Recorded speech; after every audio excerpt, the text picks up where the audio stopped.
As-salatu ala nabi wassalamu ala rasul wal anbiya'il mursalin kulluhum mukramun. Bismillahirrahmanirrahim. Assalamualaikum warahmatullahi wabarakatuh. Alhamdulillah wassalatu wassalamu ala nabiyina wa sayyidina Muhammadin wa ala alihi wa sahbihi wasallam. Sahabat LC yang dirahmati oleh Allah Subhanahu wa taala, alhamdulillah pada kesempatan kali ini kita dipertemukan oleh Allah Subhanahu wa taala kembali di dalam rubrik pembahasan biografi kehidupan Nabi Muhammad sallallahu alaihi wasallam dalam rubrik Sirah Nabawiyah. Insyaallah taala di kesempatan kali ini kita akan berbicara tentang apa yang sudah kita bahas, lanjutan dari apa yang kita sudah bahas, yaitu tentang hijrah Nabi Muhammad sallallahu alaihi wasallam dan para sahabat dari Mekah menuju Madinah. Di pertemuan yang lalu kita sudah membahas bagaimana kegentingan yang terjadi di kota Mekah, di mana orang-orang kafir Quraisy mereka sudah berputus asa dari ketidakmampuan mereka untuk menghalangi atau membendung cahaya Islam. Mereka berusaha mengembalikan orang-orang mereka yang sudah mendapatkan hidayah Allah Subhanahu wa taala menuju kekafiran dan kesyirikan. Tetapi mereka para sahabat tetap istiqomah. Mereka tetap istiqomah di dalam keimanan mereka dan resiko apapun akan mereka tempuh demi mempertahankan keimanan. Maka mereka tidak berubah kendati mereka dicaci maki. Kendati mereka kemudian disiksa, diintimidasi, bahkan dibunuhi, mereka tetap istiqomah. Ya, demikian juga Nabi SAW dengan segala macam caci maki, intimidasi, bahkan juga tekanan fisik tidak mampu membuat Nabi Muhammad SAW menghentikan dakwahnya. Sehingga akhirnya kemudian Quraisy berkesimpulan bahwa ini harus mereka akhiri. Kalau tidak, maka Nabi Muhammad SAW dan kaum muslimin, para sahabat akan terus berkembang. Maka caranya adalah hentikan sekarang juga. Ya. Dan orang yang bertanggung jawab atau sumbu daripada dakwah Islam adalah Nabi Muhammad SAW. Maka mereka kemudian mengadakan satu rapat besar, rapat darurat di Darun Nadwah untuk bagaimana menghentikan Nabi SAW dan para sahabatnya secara permanen. Ya, dan mereka merencanakan makar kepada Rasulullah SAW. Inilah yang disebutkan oleh Allah Subhanahu Wa Taala dalam surat Al-Anfal ayat ke-30. A'udzubillahi minasyaitonirrajim. Wa idh yamkuru bikal ladzina kafaru liyusbituka aw yaqtuluka aw yukhrijuka wa yamkuruna wa yamkurullah wallahu khairul makirin. Dan ingatlah ketika orang-orang kafir Quraisy memikirkan tipu daya terhadapmu, memikirkan makar terhadapmu untuk menangkap dan memenjarakanmu atau membunuhmu atau mengusirmu. Mereka memikirkan makar. Dan sesungguhnya Allah Subhanahu wa taala menggagalkan makar mereka dan Allah lah sebaik-baik pembalas makar mereka. Ya. Inilah yang terjadi, mereka berdebat keras tentang solusi permanen untuk menghentikan dakwah dan juga menghentikan gelombang orang masuk Islam. Maka akhirnya mereka membuat kesimpulan bahwa mereka akan mengeksekusi Nabi Muhammad SAW. Mereka merencanakan pembunuhan ya kepada Rasulullah SAW di rumah beliau sendiri. Ya, dan itu adalah keadaan gawat darurat bagi Rasulullah SAW. Dahulu mereka memang mengintimidasi Nabi. Bahkan mereka sempat mengintimidasi secara fisik Rasulullah SAW. Tetapi mereka belum sampai keputusan bahwa mereka akan menghabisi Rasulullah SAW. Karena resiko besar yang mereka akan hadapi jika itu terjadi, yaitu mereka akan menciptakan perang saudara, ya, yaitu antara mayoritas Quraisy yang masih beragama kesyirikan dan juga keluarga Nabi Muhammad SAW yang disebut dengan Bani Hashim, yang tentu tidak akan ridha, ya, tidak akan ikhlas kalau orang-orang Quraisy membunuh Nabi Muhammad SAW yang merupakan keturunan Quraisy yang paling mulia. Gitu ya. Jadi mereka masih memikirkan itu. Tapi begitu dapat di Darun Nadwah tersebut, mereka pun sudah bisa mengantisipasi Bagaimana sekiranya kalau misalkan Bani Hashim tidak terima dengan apa yang mereka rencanakan dari membunuh Rasulullah SAW.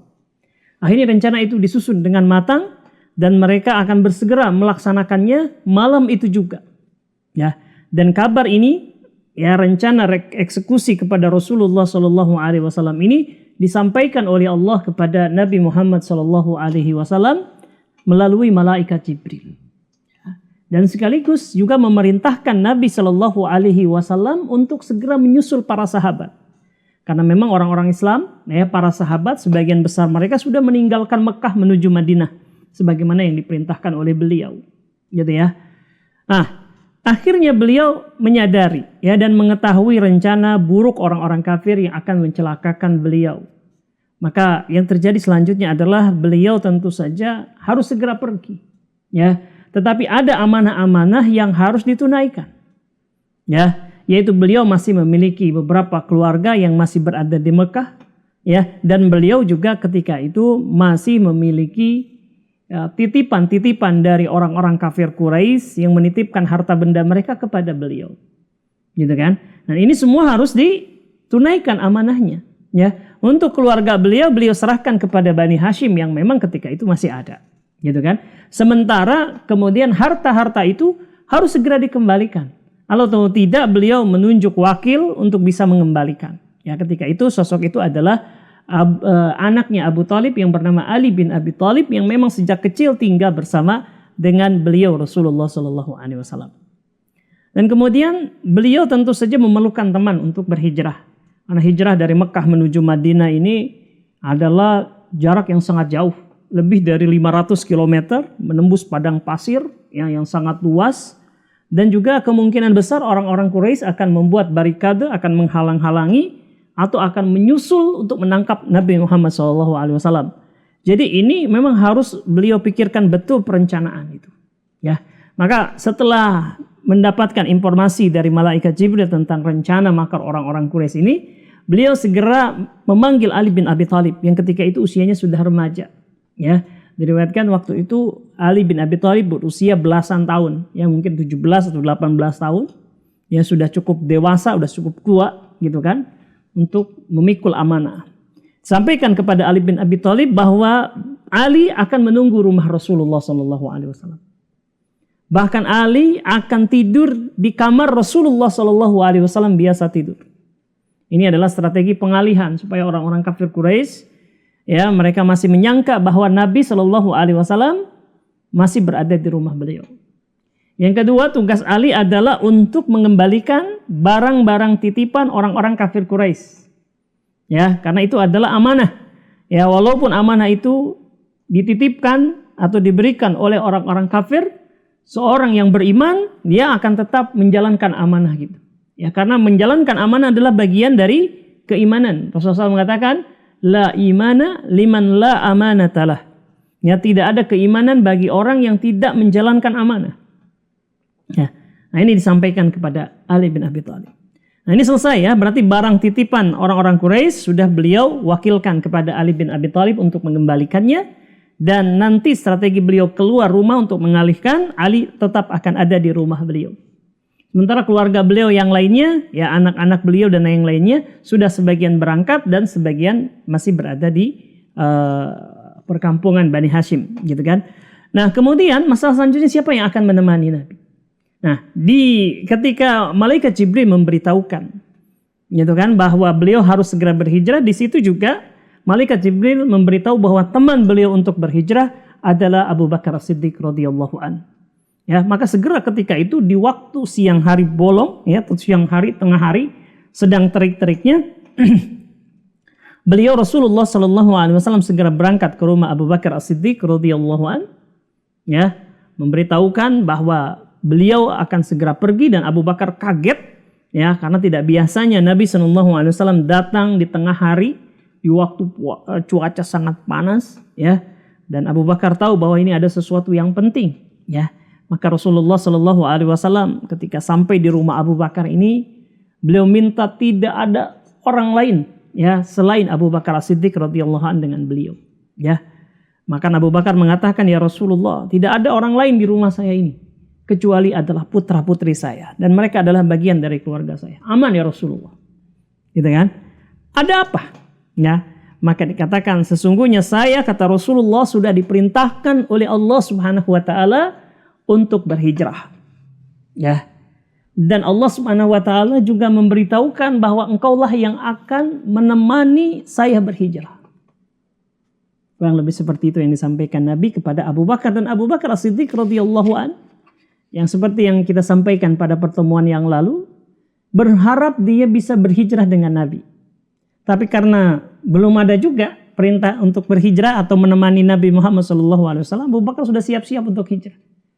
Gitu kan? Tinggal nunggu izin Nabi saja. Kalau Nabi mengizinkan beliau berangkat, ya Abu Bakar akan berangkat. Tapi tetap di dalam hatinya menginginkan bisa hijrah, bisa menemani Nabi yang mulia Nabi Muhammad SAW.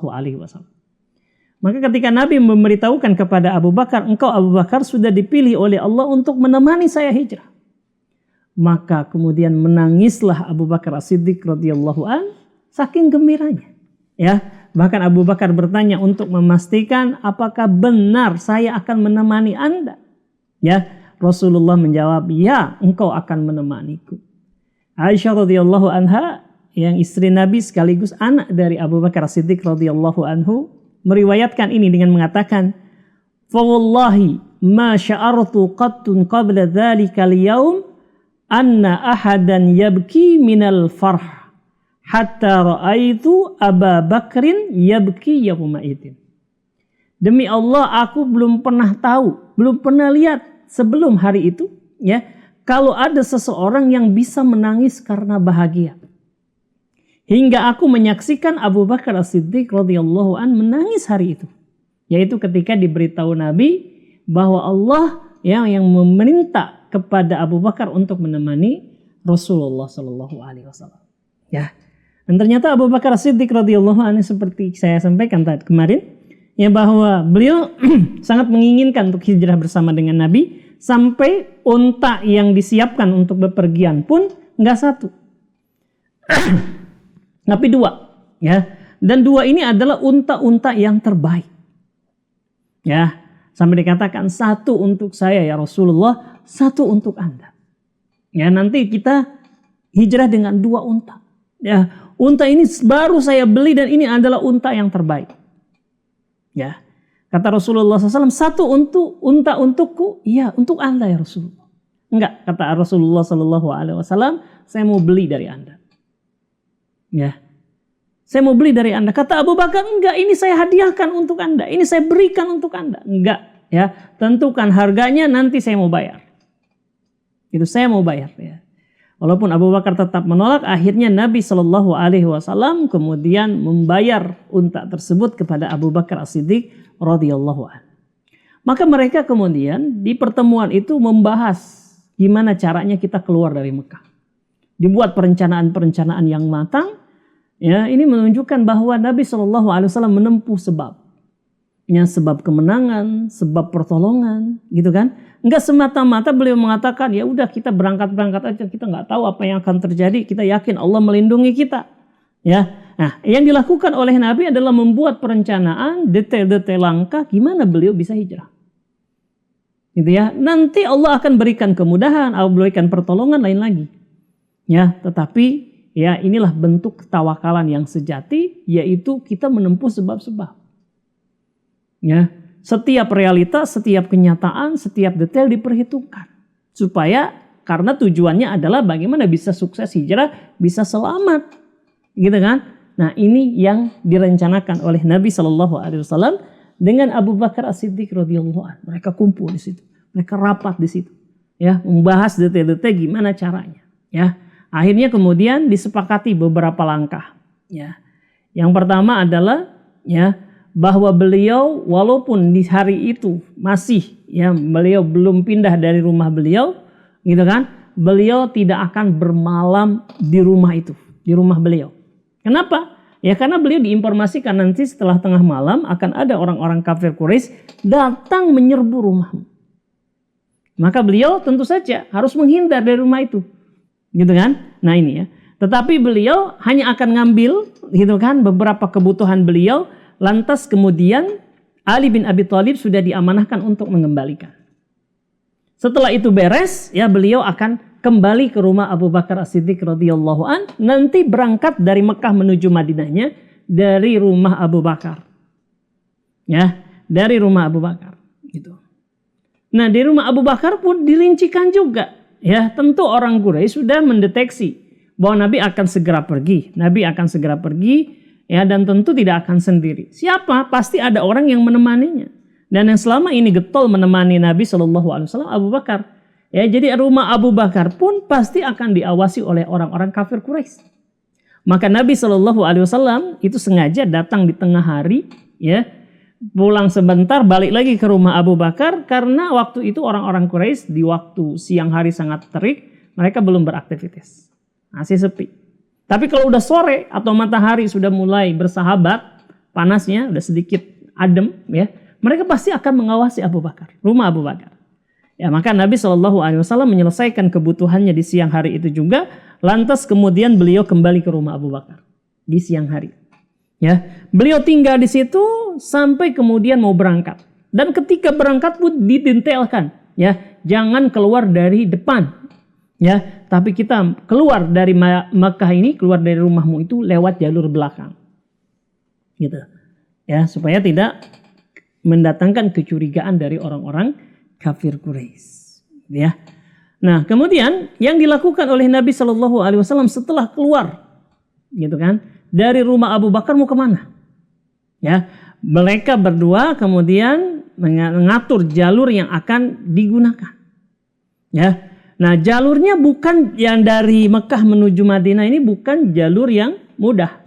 Bukan jalur biasa, karena kalau sudah jalur biasa, jalur yang mudah, ya tentu orang Quraisy juga tahu bahwa itulah, ya, jalur kepergian Rasulullah SAW. Tapi kita atau mereka berdua, yaitu Abu Bakar dengan Nabi Muhammad SAW, akan menempuh jalur yang lebih sulit, yang lebih terjal, yang orang Quraisy sendiri itu tentu akan malas ataupun tidak akan mau menempuh jalan itu, dan sedikit yang tahu jalur itu. Gitu kan? Nah, ketika menempuh jalur yang baru, apalagi ini diriwayatkan kalau misalkan jalur biasa orang Mekah menuju Madinah itu tinggal ke utara saja, lurus gitu, ya, menyusuri Laut Merah, gitu kan? Itu lurus saja. Nah, kalau Nabi SAW nggak langsung lurus, ya, tapi beliau akan berbelok dulu ke kiri, ya, ke arah Yaman, baru dari arah Yaman baru beliau menuju ke Madinah. Ini jarang sekali orang yang menempuh jalan seperti itu ke Madinah. Dan jalannya lebih jauh, lebih sulit, gitu kan. Ya, gampang nyasar gitu. Oleh karena itu beliau memerlukan seorang pemandu jalan yang tahu. Jadi jangankan jalan alternatif, gitu kan. Kan kalau jalan itu kan ada jalur utama, ada jalan alternatif. Ya. Nah, pemandu jalan ini memang kerjaannya gitu. Jadi dia bukan hanya bisa tahu jalur utama, ya, jalur alternatif tahu. Bahkan jalur tikus saja dia tahu. Nah, harus dicewa orang yang seperti ini. Tapi bukan hanya tahu, ya, bukan hanya dia tahu detail 3 jalan, jenis jalan tadi, jalur utama, jalan alternatif atau jalan tikus, gitu kan. Tapi juga amanah. Ya, kenapa? Karena pasti setelah beliau keluar dari Madinah atau dari Mekah, dari rumah beliau pasti dijadikan buruan. Atau dengan kata lain pasti jadi buronan orang-orang kafir Quraisy. Gitu kan? Coba kalau lagi lari di pelarian, ternyata dibocorkan oleh orang yang tahu persis, yaitu penunjuk jalan. Ya, jadi harus orang yang amanah, gitu ya. Maka ketika itu Abu Bakar yang merupakan seorang yang sudah terbiasa melakukan safar yang jauh, ya, jadi tahu yang namanya guide atau penunjuk jalan mana yang amanah, akhirnya meng-hire atau mempekerjakan seorang namanya Abdullah bin Uraiqid. Abdullah bin Uraiqid ini bukan hanya tahu jalan, tapi Abu Bakar tahu walaupun dia masih musyrik, belum beriman kepada Allah dan Rasulnya, tapi dia seorang yang profesional. Maksudnya profesional gimana? Dia hanya kerjanya adalah menunjukkan jalan. Tidak ada kepentingan, tendensi, politik atau agama yang menguntungkan musuh-musuh. Ya, ketika dia dibayar untuk menunjukkan jalan dan diberitahu untuk tidak membocorkan kepada siapapun, maka itulah yang dilakukan oleh Abdullah bin Uraiqid. Bahkan ketika itu Rasulullah SAW dan Abu Bakar ya, itu menitipkan dulu untanya kepada Abdullah bin Uraikid. Sebab kalau langsung dari belakang rumah naik unta, ketahuan oleh orang Quraisy. Ya, dibawa dulu ke rumahnya Abdullah bin Uraikid itu unta, lantas janjian di titik mana mereka akan pergi dan kapan.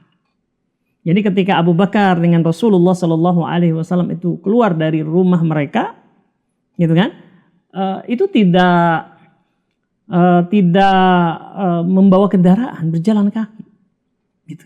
Ya, ini ya detail-detail yang dijalankan oleh Nabi, gitu kan. Nah, kemudian tadi rutenya sudah, gitu kan. Pasti ketika Nabi Shallallahu Alaihi Wasallam dan Abu Bakar ini ya diketahui oleh orang Quraisy sudah keluar dari Makkah, maka yang pasti akan dilakukan oleh orang Quraisy adalah secepat mungkin mereka bisa menemukan Nabi, menyusul Nabi Muhammad Shallallahu Alaihi Wasallam. Dan mereka punya kendaraan-kendaraan cepat seperti kuda Arab yang canggih, ya kuda Arab yang tangguh, ya pasti kalau unta itu pasti bisa disusul. Nah, ini sudah diantisipasi oleh Nabi Muhammad Shallallahu Alaihi Wasallam. Beliau Rasulullah Shallallahu Alaihi Wasallam itu kemudian tidak langsung meninggalkan Mekah, tapi sementara akan berdiam diri di satu tempat yang aman, ya, yang tidak atau mustahil atau sedikit kemungkinan orang Quraisy akan mencari tahu atau mencari mereka di tempat itu. Nah, ini yang namanya ada suatu tempat namanya Gua Thur. Ya, Gua Thur ini letaknya di luar kota Mekah, ya, tetapi dia lebih dekat kepada perbatasan kota Mekah. Jalurnya adalah jalur ke arah selatan. Jadi Nabi itu kan arahnya utara kalau ke Madinah. Ini Gua Thur ini adanya di arah selatan. Gitu. Pasti kan di benak kita kalau misalkan Madinah itu adalah ke arah utara, orang Quraisy kalau mau mengejar, mau menyusul pasti pada ke utara semua. Sementara Nabi kemudian memilih Gua Thur, ya, sebagai tempat persembunyian pertama. Kapan mau berangkatnya? Ketika orang-orang Quraisy sudah putus asa, sudah mereka yakin mereka sudah nggak bisa dapat Nabi Shallallahu Alaihi Wasallam lagi. Dipilih Gua Thur ini, gitu. Nah, kemudian yang lainnya, ya, tentu apa yang dilakukan oleh orang-orang Quraisy dari pencarian, dari kehebohan dan yang lainnya ini penting untuk Nabi tahu. Ya, beliau itu akan pergi ketika suasana atau situasinya sudah aman. Sudah cooling down, orang Quraisy sudah menyesal mereka mengetahui Nabi sudah pergi. Tidak di awal-awal, karena kalau sudah di awal-awal itu kan jelas semangat masih nyari. Masih menggebu-gebu untuk bisa mendapatkan Nabi dan Abu Bakar. Ya, jadi beliau akan menunggu keadaan itu menjadi lebih tenang. Ya, orang-orang Quraisy sudah putus asa, Nabi sudah lolos. Baru beliau keluar dari Gua Thur. Nah, untuk memantau situasi tersebut, beliau menugaskan anak-anak Abu Bakar untuk memantau. Ya, jadi ada anak-anak Abu Bakar seperti Abdurrahman, ya, bin Abu Bakar dan juga Asma bintu Abi Bakar. Ini untuk kemudian ya melaporkan kepada Rasulullah Shallallahu Alaihi Wasallam dan Abu Bakar radhiyallahu anhu tentang situasi dan keadaan di kota Mekah. Ya, biasanya mereka di waktu malam ketika Quraisy sudah sepi, sudah pada tidur, mereka berangkat dari rumah mereka, ya, ke Gua Thur untuk melaporkan keadaan sekaligus memberikan bekal makanan dan minuman kepada Rasulullah dan Abu Bakar. Ya. Nah, ini perencanaan-perencanaan yang sangat matang yang dilakukan oleh Rasulullah Shallallahu Alaihi Wasallam, gitu ya. Nah, lantas kemudian apa yang terjadi? Ini kan baru perencanaan nih, dan nanti tentu saja ketika pelaksanaannya sama persis, ya, karena itulah yang direncanakan oleh Nabi. Maka setelah Nabi keluar, ya, beliau membawa barang secukupnya, ringan saja, keluar dari rumahnya, menugaskan Ali bin Abi Thalib untuk menunggu beliau, ya. Dan memang ketika itu hadirin yang dirahmati oleh Allah Subhanahu wa taala, di malam yang seperti diberitahukan oleh Allah Subhanahu wa taala, orang-orang Quraisy, perwakilan kabilah-kabilah Quraisy mengutus al-gojo mereka untuk melakukan pembunuhan kepada Rasulullah. Mereka sudah mengepung rumah Rasulullah sallallahu alaihi wasallam. Dan mereka melihat di kamar Rasulullah SAW ada pergerakan dan mereka yakin itu adalah Nabi Muhammad sallallahu alaihi wasallam, ya, bukan Ali bin Abi Thalib. Padahal itu adalah Ali bin Abi Thalib. Ya, karena memang Nabi sallallahu alaihi wasallam dengan Ali bin Abi Thalib ini kan sepupuan, ya. Jadi mungkin paras, wajah, tinggi badannya hampir mirip-mirip, gitu kan? Mereka mengepung, mereka sudah menghunus senjata-senjata mereka yang sudah dibubuhi racun. Saking semangatnya mereka untuk menghabisi Rasulullah SAW. Wa yamkuruna wa yamkurullah. Mereka sudah memikirkan makar. Ya, tapi Allah sebaik-baik pembalas makar mereka. Mereka sambil bicara, sambil menunggu, ya, mereka menyemangati satu sama lain, mereka menggombal, ya, bahkan mereka kemudian memberikan hinaan-hinaan kepada Rasulullah SAW. Sebagian di antara mereka mengatakan, sesungguhnya Muhammad menyangka, ya, bahwa jika kalian mengikuti dia, ya, maka kalian akan menjadi raja Arab dan juga raja non Arab semuanya. Kemudian kalian akan dibangkitkan setelah kematian kalian dan akan dibuatkan untuk kalian kebun-kebun seperti kebun-kebun Urdun. Ya. Jika kalian tidak mengikutinya, maka ia akan membinasakan kalian. Kemudian kalian akan dibangkitkan setelah kematian dan kalian akan dibakar dengan api neraka. Mereka menertawakan apa yang dikatakan oleh Nabi. Gitu ya. Terus mereka, kapan mereka akan membunuh Rasulullah SAW, mengeksekusi Nabi? Nanti ketika menjelang fajar. Karena mereka tahu Nabi SAW itu akan keluar dari rumah beliau, ya, menjelang subuh atau sepertiga malam yang terakhir. Begitu keluar dari rumah, mereka akan menghabisi Rasulullah SAW. Gitu ya. Karena mereka kemudian terus bersiaga, tapi Nabi SAW kemudian, ya, sudah lewat di hadapan mereka. Ya, sudah lewat di hadapan mereka, mereka tidak bisa memandang Rasulullah SAW. Ini yang disebutkan di dalam Quran surat Yasin. Ya, dikatakan oleh Allah Subhanahu wa taala, laqad haqqal qawlu ala aktsarihim fahum la yu'minun. Inna ja'alna fi a'naqihim aglalan fahiya ilal adqan fahum muqmahun. Wa ja'alna min baini aydihim sadda wa min khalfihim sadda fa aghshaynahum fahum la yubsirun. Ya, yang artinya sesungguhnya kami telah memasang belenggu di leher-leher mereka, lalu tangan-tangan mereka diangkat ke dagu, maka mereka ketika itu menengadah, dan kami adakan di hadapan mereka dinding. Artinya tidak bisa melihat, ya, kepergian Nabi. Dan di belakang mereka dinding pula. Dan kami tutup mata mereka sehingga mereka tidak dapat melihat. Ya, mereka baru sadar Nabi sudah lewat di hadapan mereka ketika mereka mendapati di kepala-kepala mereka itu banyak pasir. Karena Nabi ketika lewat tuh menaburkan pasir. Gitu ya. Sampai seorang mengatakan, yaitu seorang perempuan mengatakan, kalian orang Quraisy lagi ngapain? Ya, kami nunggu Muhammad SAW untuk menghabisi mereka, dia. Gitu kan? Apa kalian ini mau menghabisi dia? Dia sudah lewat. Sudah keluar dari rumahnya. Kapan? Tadi tengah malam begitu kalian sampai, tak lama setelah kalian sampai. Gitu kan? Ternyata kemudian mereka masuk ke dalam rumah Rasulullah SAW. Ya, mereka periksa ruangan demi ruangan, ya, atau pojok demi pojok, dan mereka masuk ke kamar Rasulullah SAW dan mereka dapati ada sosok yang sedang tidur. Ya, tadinya mereka menganggap itu adalah Nabi Muhammad SAW, tapi begitu ditarik selimutnya, ternyata itu adalah Ali bin Abi Thalib. Mereka marah dan memukul Ali bin Abi Thalib. Ya. Tapi kenapa Ali nggak dibunuh? Ya, memang walaupun orang Quraisy itu, ya, ada kelemahan-kelemahannya, ada keburukan-keburukannya, tapi ada kebaikannya. Salah satu di antaranya mereka itu tidak pengecut. Ya, mereka tidak membokong, mereka tidak membunuh orang yang tidak mereka rencanakan untuk dihabisi. Gitu ya. Sehingga Ali hanya dipukul saja. Ya, menyesallah mereka, ternyata Nabi Muhammad SAW sudah ditolong oleh Allah Subhanahu wa taala untuk keluar dari rumah beliau, bahkan keluar dari kota Mekah tanpa mereka menyadari. Nah, ini semua adalah pertolongan dari Allah Subhanahu wa taala. Allah yang menutup mata mereka. Allah yang jadikan mereka itu lengah dari berjaga ketika mereka mengepung Rasulullah SAW. Dan Allah memudahkan Nabi untuk berangkat keluar dari rumah dan dari kota Mekah. Dan nanti kita akan ceritakan di perjalanan dari Mekah menuju Madinah apa saja yang dialami oleh Nabi Muhammad SAW di kesempatan yang akan datang. Demikianlah kisah hijrah Nabi Muhammad SAW dari Mekah menuju Madinah. Mudah-mudahan bermanfaat. Wallahu a'lam bishawab. Sampai jumpa lagi di kesempatan yang akan datang.